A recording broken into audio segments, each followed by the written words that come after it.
Hiya man, how are you doing? Right, well, I've come to Northumberland. A little bit of a change from Snowdonia and the Lake District. I've come to Bamborough Castle. Well, I've actually been in Northumberland now for well, over 24 hours. I've already done some shooting, and I'll at the end of the vlog I'll put up some photos that I've taken in the last 24 hours. But I wasn't feeling very well, so I didn't vlog.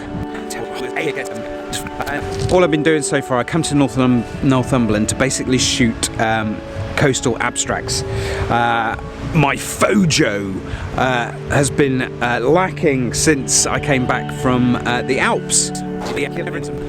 Change my outlook and what I was going to hope to achieve with my photography just for a little while to get my Phojo back, and I thought abstracts, and the best place to go for abstracts, or one of the best places to go for abstracts, is Northumberland. So challenge for this weekend basically is to come to places like this and get my shizzle on. No, actually the challenge is to not take anything that's got a horizon in the image. So it really is about pointing the camera downwards and trying to really work on the compositions. You'll notice this black van, this one here, this one, and then there is this one, which is a white van. Ebony and ivory. So it's not any coincidence that ebony and ivory are parked together. This one's my van, and this one belongs to Karl Mortimer, and maybe we'll see Karl later on in this vlog. Now, Karl is an absolutely amazing photographer, and I'll link to his website, and he's recently done a podcast as well, which is well worth listening to. Now, Karl has been through that whole process of going to like the honeypot locations, getting the big wide shots and all those kinds of things, and he's progressed past that, and now he really thinks about the landscape in a different way. He kind of disconnects from the landscape when he's in it, and really works on things like tone, lines, shapes in the image, that kind of thing. So his landscape photography is often, I mean, it doesn't stop him from taking the odd sort of normal landscape, as it were, but yeah, he really focuses on projects and all those kinds of things. So definitely check out his website. He's not a vlogger. In fact, he hates vlogging, and he hates vloggers, so he hates me. But yeah, no, he's a really great chap, and an absolutely amazing landscape photographer. So anyway, right, what I'm gonna do now is I'm gonna head down onto the beach because the tide is going out and it's starting to reveal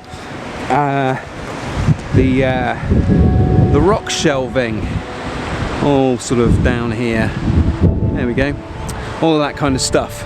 And there's all sorts of lines and patterns and things, funny things happening in the sand.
a hat in August.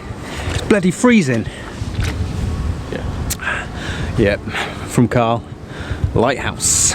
So we've just come down to this this little inlet here, and tide's gone out quite a bit since I saw it earlier. Karl's been working the scene while I was up at the van having a bite to eat, and then flying the drone around. Anyway, there's Karl. Say hello, Karl. Hello. Hello. That's as much as you'll get out of him today. He hates vloggers, as I told you earlier. And I'll go from there. I think what I'm going to do now is what Karl was actually doing, which was taking some abstracts of this stuff down here, this seaweed. So we'll see how some of those come out. Now, it's gone very quiet because Karl's already moved away. He really doesn't like it. Not the most interesting vlog you'll ever get. And I'm doing my damnedest not to fall over. If you've recently joined my channel, you will note that I fall over a lot. Well, certainly in the early ones, but I'm hoping not to do that today. Really enjoying coastal work these days. Never used to interest me, but I'm kind of getting into it more and more, and I'm really enjoying coming to the coast and just doing rock abstracts. Now, 4 or 5 years ago I was doing some, well, the few times I did go to the coast I was doing big wide view with spectacular light and oversaturating everything and all that kind of stuff. Got that out of my system, and now it's becoming more sort of fine art type imagery.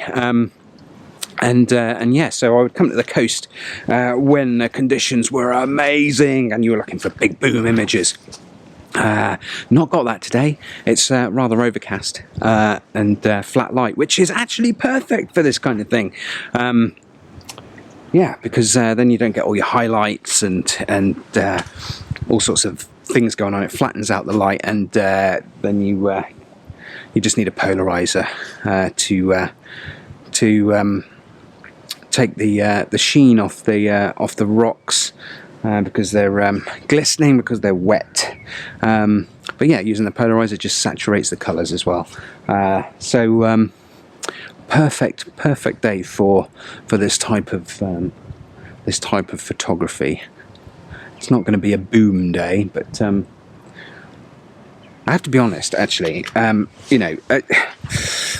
Those types of days are really great, when you've got spectacular light or fantastic sunrises and sunsets. But unless you're in a really target-rich environment, you're only ever going to come away with 1 or 2 different types of images in those conditions, and most people are drawn to taking a photo with the sun in it, with a starburst or something like that, which can all get very samey. Now it's you can you might enjoy it at the time, but I wonder if you come back to that image in about 5 years' time, whether you'll feel the same way about it. Yet if you ignore the boom type image, and it's great getting a boom type image occasionally, but if you look at your body of work over a period of time, and you pick out the images that you really get a lot from, and that you can return to time after time and look at and study, then I'm pretty sure that for most people who have kind of reached that point in their photography life, it's probably going to be images that are taken on days like today, when it's overcast.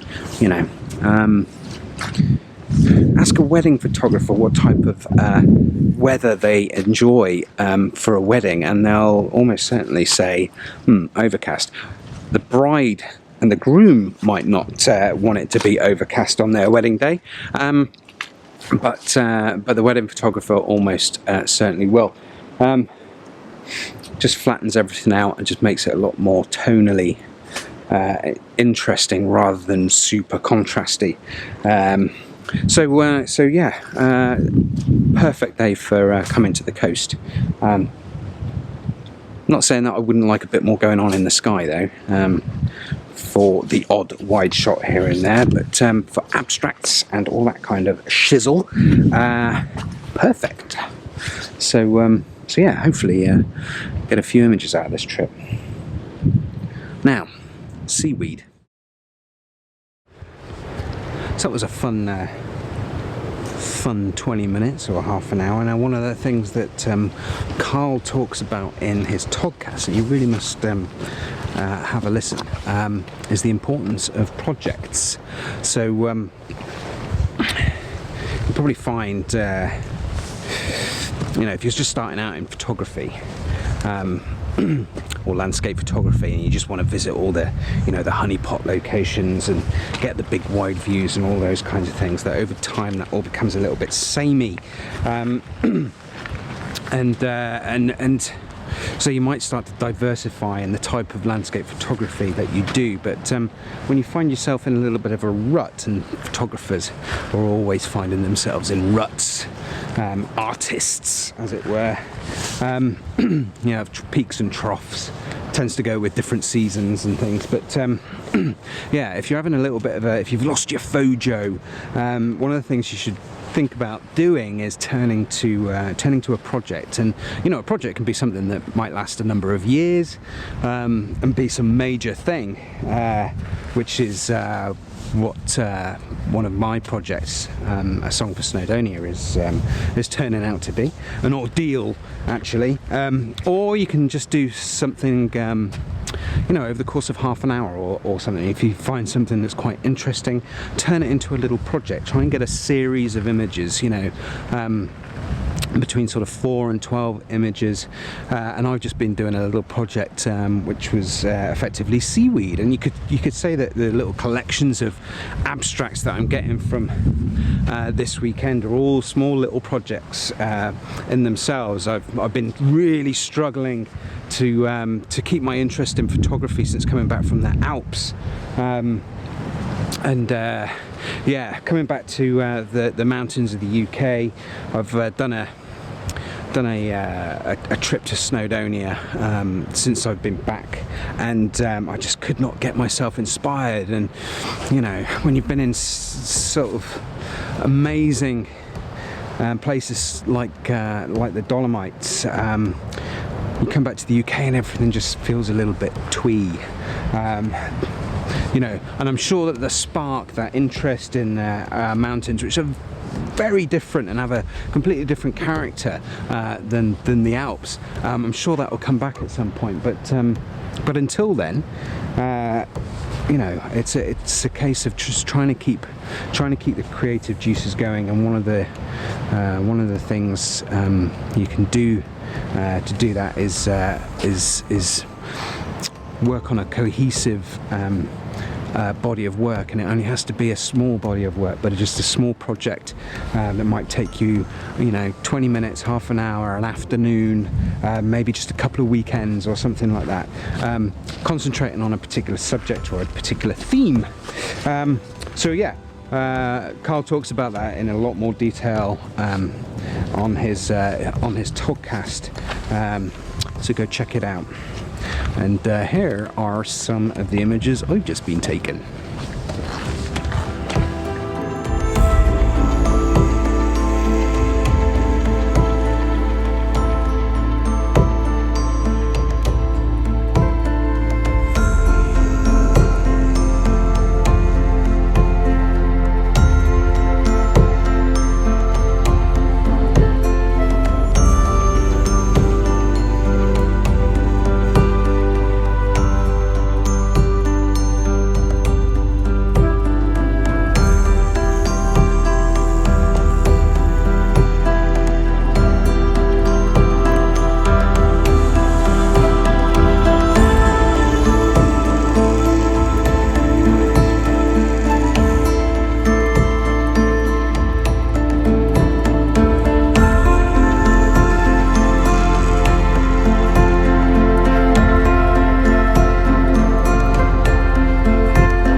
Well, yesterday we had some fun at Bamborough, and I think if you remember, I said that the day before we'd been to Spittle, but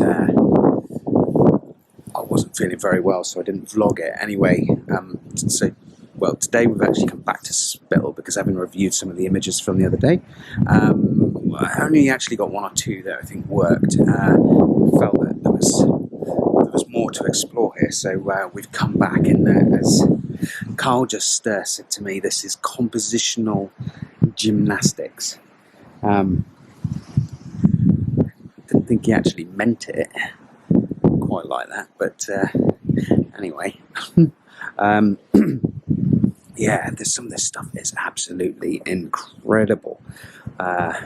It's all about lines, shapes, nice swirls, and all sorts of things. It's a real tricky thing to get right, but there is so much here. It's such a rich environment for some fabulous abstracts, and quite frankly, we couldn't resist not coming back today.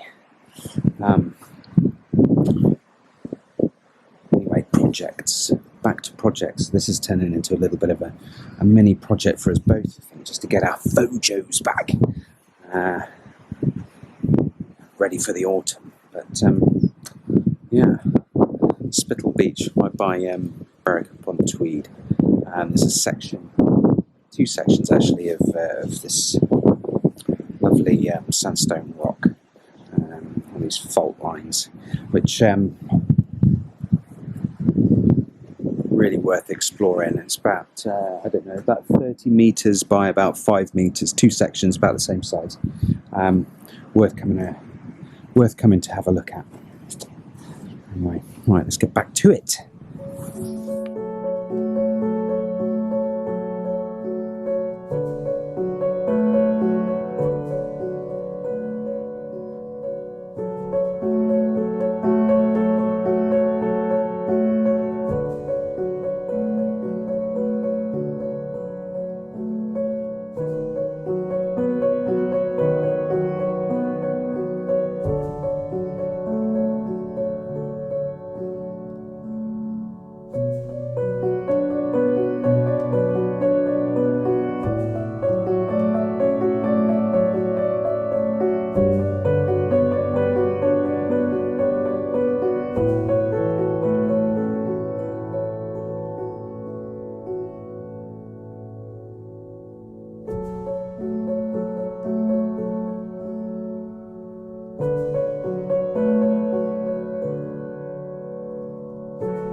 I've got myself a little composition here. I'm just using the Loxia 50mm, so it means I have to get pretty damn close in.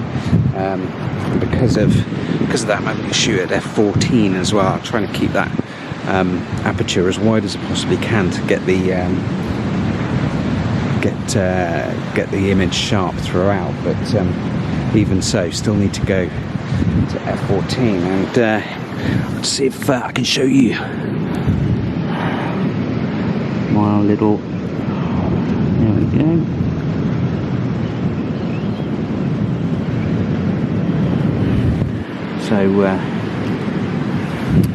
So yeah, there we go. It's a nice little swirly thing. Slightly different colour to most of the rest of the rock here, so should kind of stand out from the pack, I guess. Anyway, God, it's just compositions everywhere, but it's it's a real juggle, real struggle to make sense of everything. There's so much going on, so many opportunities as well, but you've got to get it right.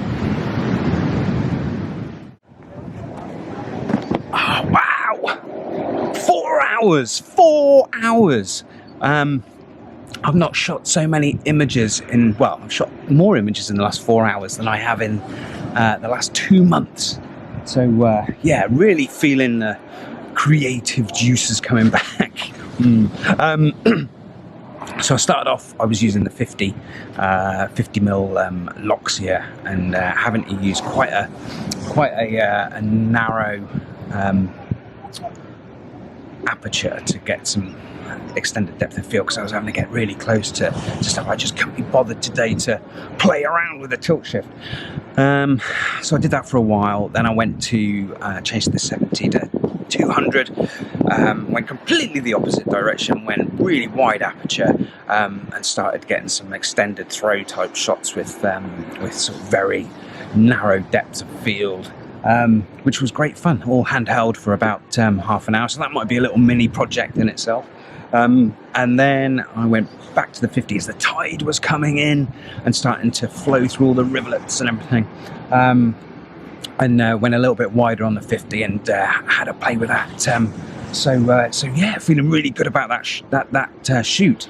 I think we're going to head off now and get some chips and curry sauce. You cannot beat chips from the northeast. Bloody lovely. But yes, hopefully there'll be some boom images in that little lot. If only like 1 or 2 images comes up after this, then you know it's actually not been that successful. But hopefully it might be an extended gallery. So anyway, kind of only just getting my Phojo back, so don't be too critical. But yeah, projects. Might have got 3 little mini projects out of that shoot, which is quite good, but really good to really focus the mind back in on your creativity, as it were. So yeah, good fun. Really enjoyed that one. Let's hit the road.